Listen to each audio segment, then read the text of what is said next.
What would God say to the IRS? I walked into a Bible study the other day, and we have some folks who have recently come to know Jesus Christ as their forgiver and leader, and they've been studying through the Bible. They're going through the book of Romans. And one guy came to me and said, "What's going on here? I was reading in Romans that God says we're supposed to render taxes to whose taxes are due."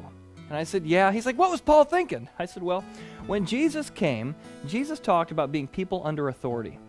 That we as Christ followers recognize that God sets up kings and God sets up governments, and that we are to respect the laws of the land.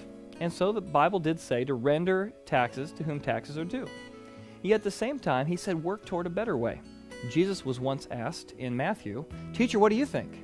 Is it lawful to pay taxes to Caesar or not?" And he said, "Yes, render therefore to Caesar the things that are Caesar's, and to God the things that are God's." And what he was saying is that as followers of Christ, we are to respect the laws of the land, and yet he also said we need to work toward a better way. There's a better way. In fact, there's only two ways that the human heart gives. It either gives begrudgingly or it gives cheerfully. Forced, coercive giving always creates in the human heart a sense of begrudgingness. Cheerful, hopeful, purposeful giving produces in my heart a sense of cheerfulness. And Godonomics is about our ability to experience liberty, prosperity, and generosity, giving, cheerful giving, individual giving, purposeful giving. How does that giving occur? It occurs as God changes the human heart. So we're going to look at these two methods, the begrudging method and the cheerful method. Let's look at the first one. It's the one that most of us don't like. 2 Corinthians chapter 9, verses 5 and 7.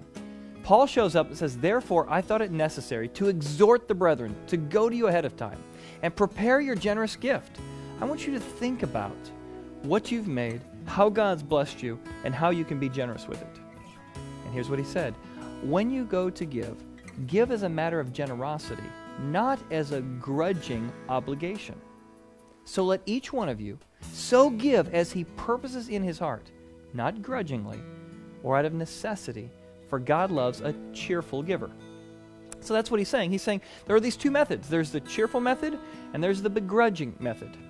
Well, there's two types of way to coerce somebody to give who doesn't want to give. Two begrudging ways. There's a political coercion and there's a religious coercion. Both of them will result in you giving, but it won't change your heart. It'll actually harden your heart.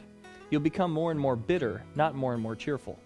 You'll become more and more angry at what's happened rather than more and more in love with and wanting to progress in your generosity.